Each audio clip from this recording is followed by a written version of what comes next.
This video is rebuilding a utility trailer, which is a lot more difficult than it sounds. So can a 2006 utility trailer be rebuilt to near new condition? Gentlemen, we can rebuild him. We have the technology. We have the capability to... As with all small jobs, sometimes they become very big. Thus was the case with this trailer. One of the bearing buddies had come off the side. So as long as we had that to do, we might as well repack the bearings, as this is a 2006 trailer. Well, when we took the bearings out, it was not good. The bearings had definitely seen their better day, and really did not pay to repack.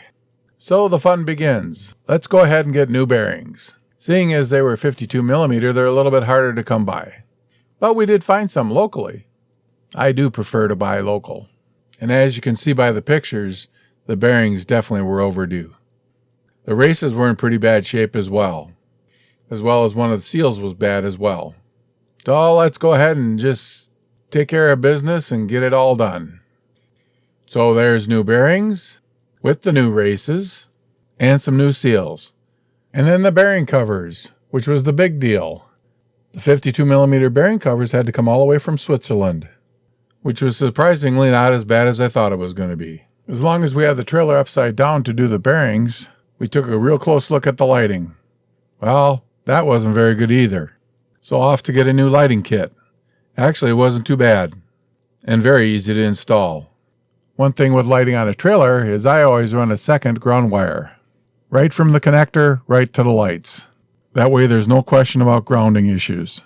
Once the lighting and the bearings were done, it was time to flip her back on her wheels and put some new sides on it. Well, I got some pressure-treated plywood, which made pretty good sides. And because there were some holes from where the old sides were, I got some small boards that would go in there and hold everything together. Not only did we screw the plywood to the support arms, but we also screwed the plywood to the frame of the trailer itself. Then we decided to put 3/4 inch angle iron around the outside to protect the plywood. Added some 3/4 inch angle on the front as well for more support. Now it was time for some painting. Painted the old original floor Battleship Gray. We had already painted the bottom of the trailer when we had it flipped over. So now we might as well paint all the angle iron as well. Painted all that black. Now she was really starting to look like a trailer again.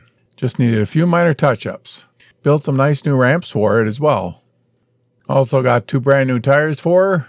Put the reflective trim on it. And put some eye hooks in so you could bungee stuff down.